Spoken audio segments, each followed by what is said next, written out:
told by Rik Mayall.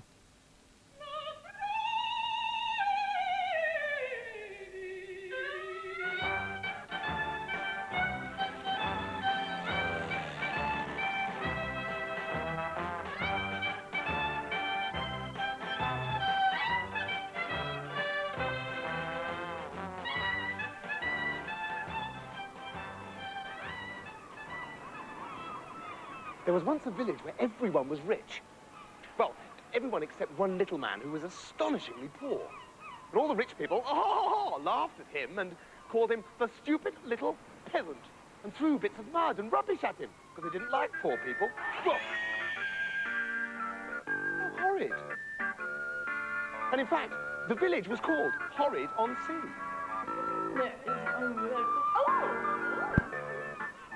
The rich peasants had beautiful houses, fields full of cows as far as the eye could see, and they had £50 notes with jam on for breakfast. About 6. But the little peasant was so poor, he had to eat twigs with no jam. Yuck. And when he and his wife had eaten all the twigs for miles around, they had to start eating the floor of their hut.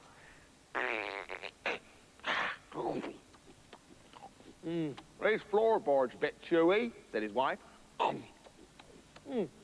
Makes a nice change, though. Well, the little peasant was sad to see his wife getting mouthfuls of splinters every night, because he loved her very much.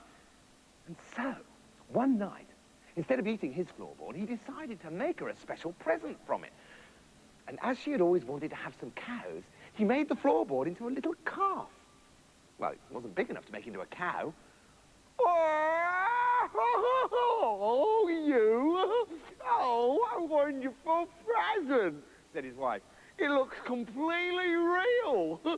Hey, why don't we put it out to graze with all the other calves? And the next morning, when all the cows from the village were being driven out to the fields, the little peasant called out to the cowherd, "Hey, I've got a little calf too. Take him along, and be sure you look after him well." "Oh, righty-ho," said the cowherd. And he took the wooden calf to the top of a cliff and chucked it in the sea. Splosh! Serve him right for being a poor peasant. But the poor peasant saw him doing it and grabbed him by the nose and took him to the mayor. "He threw my only calf over the top of the cliff, your worship." "Well, it was an accident." "It wasn't an accident. If it was an accident, why did you shout Geronimo?" "Well, it's a speech impediment." "Both of you shut up! Pop, pop! Either way, it was very careless," said the mayor. "Right, cowherd, you'll give the little peasant a cow to replace his lost calf." "Hey, but don't worry, because I'll pick which one you have to give him." Geronimo, nice one.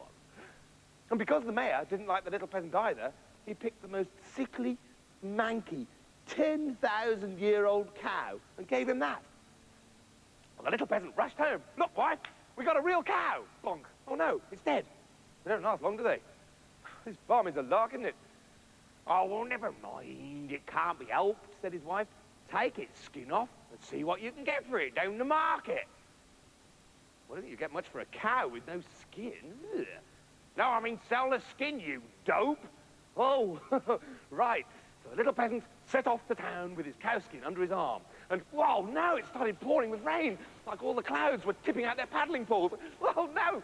And up ahead, he saw a rich farmer's house. So he ran, and he knocked on the door. "There's no one at home." "Please, let me in." "Well, are you rich?" "No." "Well, get lost then." "Please, let me in. I'm soaking wet." "Oh, all right, come on in," said the voice. The door opened, and there stood the rich farmer's sneaky brother. "Well, come in quickly and don't rip on the furniture." "Are you hungry?" "Oh, yes, I am very hungry." "Well, tough. There's no food. Would you like a comfortable bed for the night?" "Oh, yes, please." "Well, you can't have one. Lie down over there in that puddle, and make sure you roll around a bit and soak up all the water. Save me getting the mop out." The little peasant lay down in the puddle and pretended to fall asleep.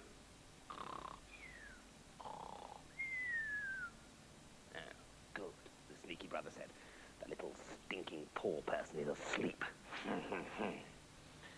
Then, out of the corner of his eye, the little peasant saw the sneaky brother go into the cupboard and bring out a huge roast turkey, a bucket of ice cream, a bag of sweets as big as my bottom, and a gallon of lemonade. And he just said there wasn't any food. He was a liar. And the sneaky brother started eating. Slurpily and burpily, and so greedily he had 2 spoons in each hand.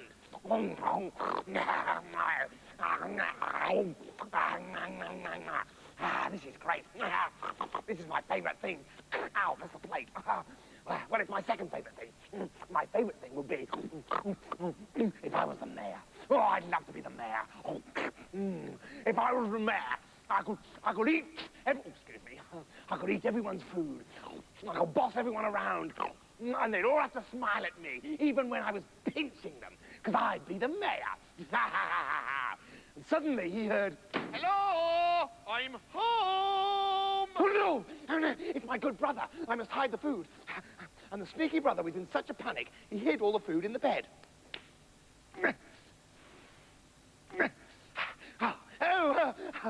Dear brother.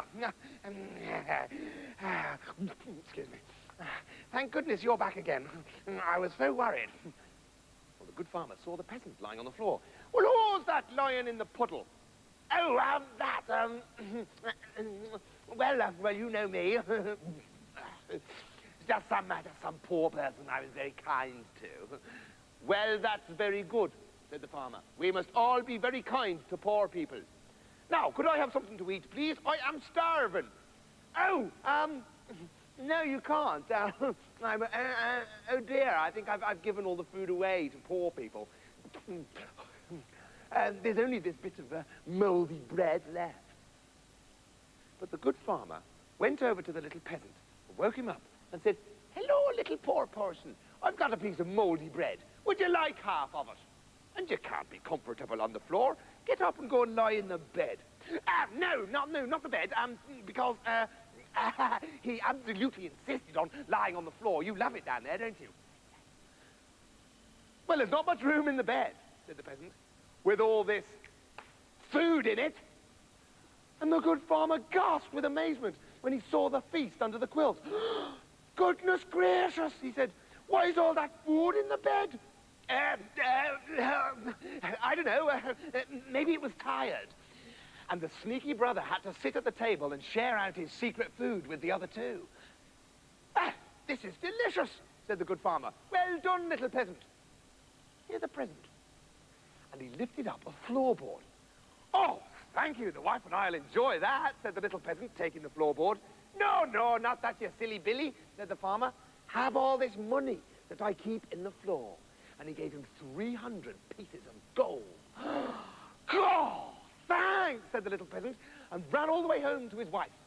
And straight away they spent all the money building a fantastic house with 70 bedrooms, a boating lake, 6 tennis courts, its own fun fair, and that was just in the kitchen. But all the rich peasants said, "Oh no, it's bigger than any of our houses. Oh no, we can't have that, no." And the little peasant was dragged before the mayor, who said, "Hey, yesterday you were poor. Now you have the biggest house in town. You must have stolen some money." "Oh no," said the little peasant. "You see, there was this farmer. Yeah, and you stole all his money. Don't you argue with me. I'm the mayor." "Who's the mayor?" "I'm the mayor. I'm the mayor because I'm so hard. Watch." Oh, see? Hard, right? Where's he gone? Oh, there he is. "And as for you, you're a thief. I sentence you to be put in a barrel full of holes and roll into the sea to drown." So that's what the villagers did. And they rolled him right up to the top of a cliff that leant out over the sea. But just as they reached the edge of the cliff, the mayor said, "Hang on, time for lunch. Back in an hour, everyone." And as they were all very greedy, they forgot what they were doing and ran home for lunch. And as he sat in his barrel, through one of the little holes, the peasant saw the sneaky brother walking past with a huge herd of sheep that he'd just stolen from the good farmer, his own brother. And remembering that the horrid, sneaky man wanted to be mayor, the little peasant hit upon a plan and started to shout, "No, I will not do it. If the whole world insists on it, I will not do it. Hey, what's the matter in there? Said the sneaky brother. They want to make me the mayor of the whole village if I stay in this barrel for an hour, but I'm fed up with it and I don't want to do it. Hey, I'll do it, said the sneaky brother. I'll be the mayor. And he got straight into the barrel. The little peasant shut the top down on him and went home to his wife, taking the big herd of sheep with him. The villagers came back to the barrel after lunch and rolled it straight into the sea. Glug, glug, glug, down it went, and they all went home, laughing. But when they got back, there, in the middle of the village, was the little peasant, looking quite happy, with a huge flock of sheep beside him. How did you get there? Weren't you in the sea? Oh, yes, said the peasant, and at the bottom of the sea there are hundreds of sheep. So I brought a few of them back with me. But this is unbelievable, said the villagers. This is fantastic. Let's all go and get some free sheep for ourselves. Me first, said the mayor. So the mayor and the whole village jumped over the edge of the cliff. Splash! Splish! That was a thin one. Splosh! That was a fat one. Bonk! That was one who didn't jump far enough to hit the beach. And the whole village was drowned. Because they were horrible. Because, as we know, that's what happens at the bottom of the sea. So the little peasant was left in charge of everything. He wrote to all his cousins, who were even poorer than he was, and they came to live in the rich people's houses. He made the good farmer the mayor, and they changed the name of the village to Extremely Lovely on Sea.